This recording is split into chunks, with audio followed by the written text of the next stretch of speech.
Welcome everybody, we are back. It's been a year since we visited this game. We are back with the 2023 version of Exit Game, the Advent Calendar, The Silent Storm, with 24 exciting riddles. If you were with us last year on the other channel, we did this one piece a day and we worked our way through the puzzles, and we had so much fun most days that we decided we were going to do it again. So here we go. Let's open it up. Should I wrestle that a little more? Yeah, a little bit more, please. Okay, here we are. We're back. And this fell out of the box. This is the instruction manual. And then our little puzzle. Ooh, our little puzzle thing. That's going to come into play. Mm-hmm. Oh, yeah, we got to get the puzzle thing ready. So we'll do that. We'll read that in a second. I have to cut those out. Yeah, we got to cut those out. We got to build our machine. Let's read this. The game instructions. What's the game about? An earthquake shakes the Christmas workshop, closely followed by a violent blizzard. A short time later, you notice that all the doors are firmly locked. What is happening here? You must go in search of Santa Claus, but to reach him, you face one of 24 challenging riddles every day. The correct solution tells you where to continue on to the next day. Important, before you start the game, do not take a closer look at any of the game materials and do not open any of the doors. Wait until the game prompts you to do so. In the text, first read these instructions carefully. Game material storybook. That's what we're doing here. Game setup. Oh yeah, that's right, we can tear them out. Game setup, but before you can start, you need to prepare the decoder table, which we're doing. My lovely assistant over here. You got the right one in the right spot? Yeah, red on red. Okay. You will also need pens, preferably a ballpoint pen, a black waterproof pen, and a pencil, a pair of scissors, a strong light or mobile phone with torch function, and, if necessary, paper for notes. Cool. Where is the game board? Right here. Do the following every day. Carefully separate the current calendar page and its perforated edges from the storybook. Read the introductory chapter. Open the next door as soon as you are prompted to do so in the text. Behind it, you will find different things to help you solve the riddle of the day. That might be riddle cards and various strange items or objects. Solve the riddle. Usually you can and must use everything that you find in the room. That's bullcrap. Or story that We're day. We're not bitter at all. This is the only way to solve the riddle. It's fine. Thank you, Charlie. How do you know which door to go to next? Don't be surprised that the doors on your calendar aren't numbered. Only the first door is labeled. To find Santa Claus, you solve riddles on your way from door to door. The solution to the current riddle shows you where to go the next day. It works like this. It's a little decoder thing. We'll do that. Check the exit symbols on the door. We'll do that. Do they match? Move on. Write it down. Oh, that's probably why we need the better marker. Oh, to write on the door. Yep. Yeah. Need help. There's clues. When does the game end? Blah, blah, blah, blah. So this is the 1st of December. Oh, I don't want to... Wait, you don't want to see the clues. No, I don't want to see the clues. Where's there's a... Oh, the storybook's probably in... Oh, there's a storybook. Yeah. So let's... So we don't want that at all. Yeah, that's the clue book. We don't want to look at any more here. So... We won't need that for the whole time. We won't need that for a while. So here we go. Our starting space is... 1. I was going, where's number 1? So we got a little workshop bench, it looks like. That's the top. It's very cute. There's stuff with bold on there. We'll look at that later. Yeah, let's just jump into it. So let's go to the introduction. Oh, lordy. Oh, my God. Well, we're going to read a little bit, guys. Is this where I'm supposed to pay attention? Yep. This is exactly where you're supposed to pay attention. And December 1st. Lots of stuff to read. Very long. Introduction. Do you want to read or do you want me to read? 2 times speed is your friend. Okay. 2 times speed? Okay. The harsh ice desert of the South Pole stretches almost infinitely. Nothing but glittering ice crystals and white expanse as far as the eye can see. The whole area is silent, stark, and deserted. Well, actually, not the whole area. There, in the middle of this icy wasteland, stands a single isolated house. Actually, the word house might be misleading because this is probably the strangest building you could ever imagine. It looks as though it could not decide whether to be a castle or a factory. Huge half-timbered walls surround the extensive, sprawling site. Spiral staircases wind around crooked towers. I don't even know what that word is. Orioles just out in the craziest of places. Ropes are stretched around the building along which pulleys rattle up and down. Above all this madness, countless chimneys tower over the building, stretching up into the air in a disorderly manner. A hiker, should he ever get lost in this remote area, would probably stand open-mouthed and stare in amazement at this truly surprising sight, not least because of the magnificent fir trees that thrive in huge plant pots right in front of the building. Perhaps he would thoughtfully pluck a few icicles from his beard and mutter, "Goodness gracious, how do the trees manage to survive in such a biting cold?" But firstly, a hiker would never happen to pass by this particular spot of the South Pole. And secondly, this is no ordinary building. Of course, it could only be Santa Claus's workshop, and as you know, he has some surprising tricks at his disposal. Asterix. Very few people remember when the Christmas workshops were located at the South Pole. I was about to call them out on that. Though Santa Claus occasionally still rattles on enthusiastically about the adventures at that time over a cup of hot cocoa. Learn a new thing every day. Inside, it's very busy, as to be expected in December. There's crafting and carpentry, baking and sewing, painting and varnishing, and above it all hangs the delicious scent of oven-fresh gingerbread and cinnamon stars.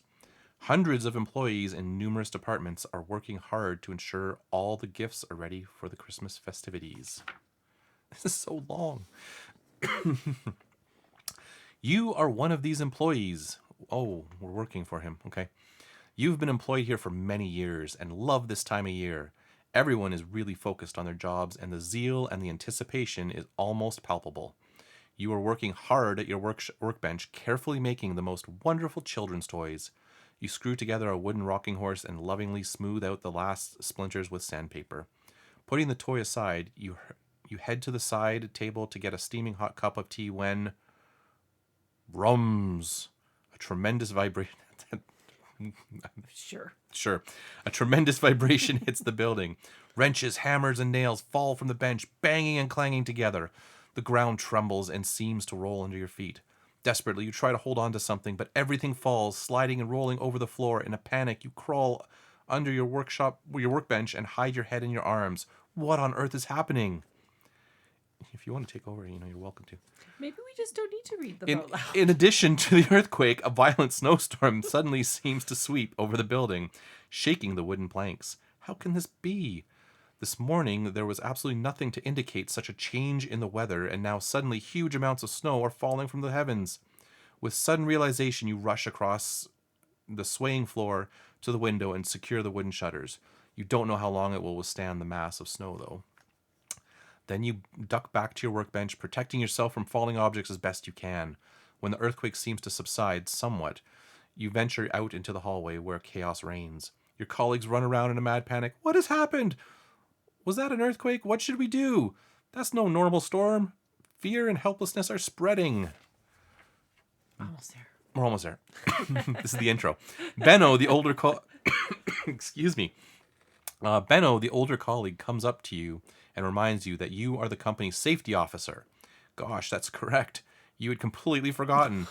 Normally, your task consists of showing the others once a year where you find the first aid kit and to train them in what to do in case of a purely theoretical fire. Who could have guessed that there would ever be a situation like this? We have to prevent panic from breaking out here in the corridors. Benno's words tear you from your thoughts. Shall I take the others to the staff room in the basement? It's reasonably safe there. You should look for the boss and find out what's going on here. You nod uneasily and watch, stunned, as your colleague shepherds the staff in the direction of the stairs. As he leaves, he turns to you again. And remember that in a few minutes, the locking mechanism will kick in. Good luck. Luck? You'll need it. You rush back to your workroom and hastily clear space on your table to spread out the worn plan of the workshop. Which is the quickest way to Santa's office? Your gaze wanders over the floor plan. As always, you're amazed at how huge the building is. So many rooms. Suddenly you stop. What did Benno actually mean by locking mechanism? You muse. The words don't really mean anything to you. Dimly, you remember a safety training course where there was talk of emergency situations in which all the doors of the workshop would automatically lock. That's right, and there would be hidden clues in each room with which to open the doors again. It was some kind of safety precaution, and you just had to know how to read the clues. However, as far as you can remember, this complete lockdown has never occurred before. It's quite possible this is just one of those countless stories that colleagues like to teach each other when the nights are long and dark. You lean warily against the wall, partly to ensure that you can find a foothold again if the tremors return, but also because you suddenly feel responsibility weighing heavy on your shoulders. It is of the utmost importance that you find out what is happening here. In the end, even Christmas could be at stake. Even if this quake doesn't damage or even destroy the workshop, things will be tight with the delivery of gifts this year. Christmas could be a big disappointment worldwide. You must find Santa. You take a deep breath. In situations such as this, you like to rely on your gut feeling, and that tells you that first of all, you should strengthen yourself so that you are prepared for the challenges ahead. Resolutely, you steer your steps towards the pantry. Are you ready? Oh, definitely. I listened to all of that. Then continue reading the calendar page, December 1st of December, and begin the first riddle. Okay, so what's the gist? We're in the workshop. We're in the workshop. There's We've been a triggered storm. we've triggered the safety protocols. We have to get out of our workshop or through Yeah, we gotta a find series Santa. of doors to find Santa. Yep. So They could have told that a lot that would be faster. a lot smaller. Food to calm your nerves. Code. From big to small. Cool. 1st of December. The door to the pantry is slightly open. Heart pounding, you enter the room. Once inside, you falter and catch your breath. You'd expected that the storm and earthquake would have messed things up in here, but the scene in front of you exceeds your fears. Many of the shelves that normally hold supplies have slipped or have fallen from their fixings. Lying on the floor is a mess of broken glass mixed with squished and spilled food. What a sight. You are completely engrossed in contemplating the mess when the door slams and locks behind you. Immediately you hear a metallic click and a rattle. First in your room, then it seems to echo from every direction. Oh, that must be the automatic locking mechanism. While it was quite obviously not an old wives' tale, that also means that all the doors of the workshop are now firmly locked. You can only hope that the hidden clues part of the story with which you can still open the doors is also true. If not, you'll probably have to make ends meet in here for a while. Please turn the page. Speaking of supplies, you decide to quell your burgeoning panic with something sweet. Food to calm your nerves. Your eyes wander over the broken shelves. You are happy to see that the jars with your favorite sweets are still intact. Well, that is a good omen. As you take one of the jars off the shelf, you find your colleague Rudy's employee ID card behind it. He obviously has a weakness for these sweets and left his ID card here whilst secretly snacking. You tuck it away in your pocket. When all this fuss is over, you will give it back to good old Rudy. But first of all, get to the sweets! Now open door 1. And then there's a sticky note, food to calm your nerves, code from big to small. That's probably important. And, that's a 3. Recently, various employees have left their ID cards lying around. If anyone finds one, please don't throw it away. So, let's go to room number 1. And we got a bunch of riddle cards. And we'll do the whole zoomy thing. We'll get in as close as we can. And we want to focus that a little bit.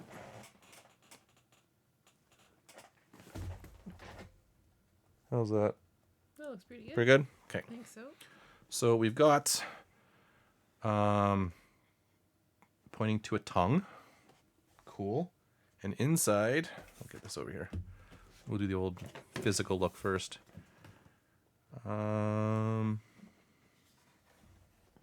think I'll look at the cards and then Yeah, we'll look at the cards. sometimes the rooms don't mean anything. Do you want to look at the cards and I'll do the pictures? Yeah. Because we got to get the pictures of everything. No, they're all the same. Oh, they're probably not. No, but like they're all the same. Okay. All right, we've got the employee card from Rudy, Rudy Michael Carl Hammer. and then Oh. so. Can I? Okay. These locks. I mean, that one is clearly that, but I don't know. But it says from big to small. So that is the big key. What's the... Oh, what are those? I think the code is just the. Oh, number-wise. Yeah. Okay. I don't know. So... But I don't know what this is supposed to be. No, you look at the shapes here.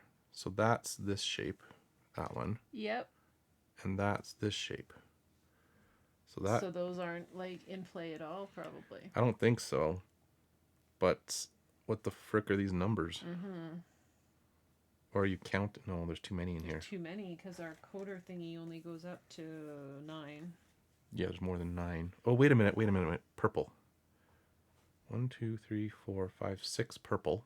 Oh, yeah, I think that's probably it. Yellow is... Is yellow the next? Let's do blue. No, green. Green. Green, so we're counting green. Oh, wait a minute. Oh, hang on.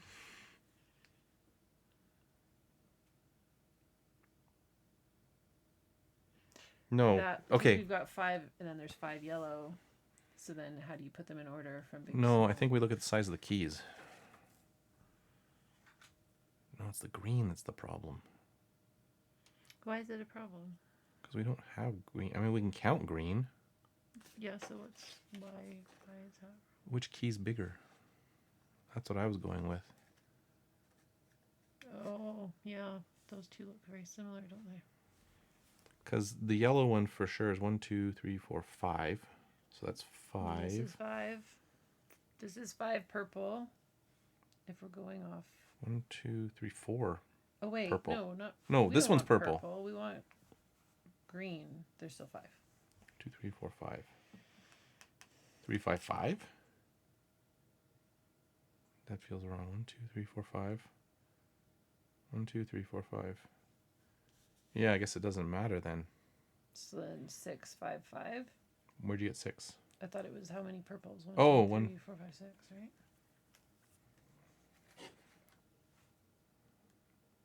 Maybe.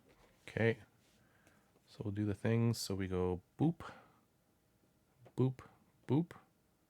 Oh, it is!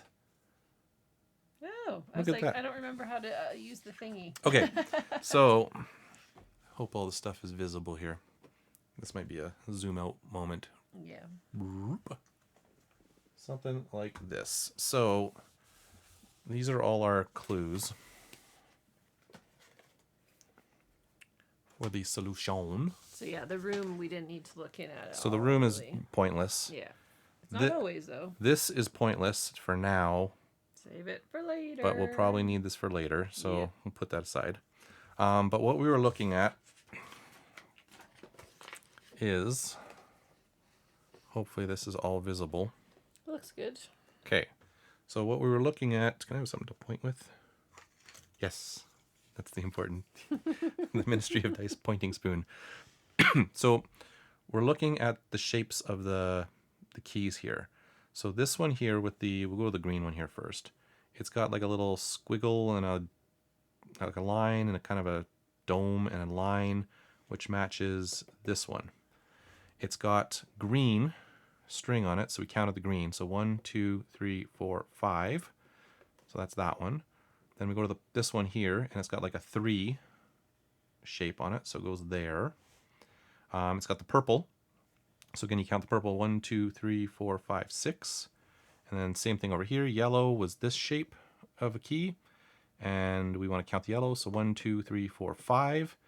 And then, so we've got 5, 5, and 6. And then we use this little sticky note here to go code from big to small. So on this little code thing, we've got little sliders. And so we line up 6, 5, 5. And then what you do is you flip it over. And you go from your starting space and you follow the directions. So first it tells you to go to this one, so upper left. and then it tells you to go down, and then it tells you to go across, and then you look at these 3 symbols, and they should match those 3 symbols. So we got a moon, moon, circle, moon, moon, circle, 2. Door number 2. There's a space right there for the 2. Oh. Well, I didn't know that. There. It's ruined. No one will know. Pretty easy first one. They were a little sneaky with numbers on here. There's like a 5 shape, a 1 shape, and then you don't know what those are. But pretty straightforward. Not annoying yet. That'll be coming. Thanks for watching. We will see you every day this month, doing 1 challenge a day. And yeah, thanks for watching. Do the like and subscribe, and see you tomorrow. Bye. Bye.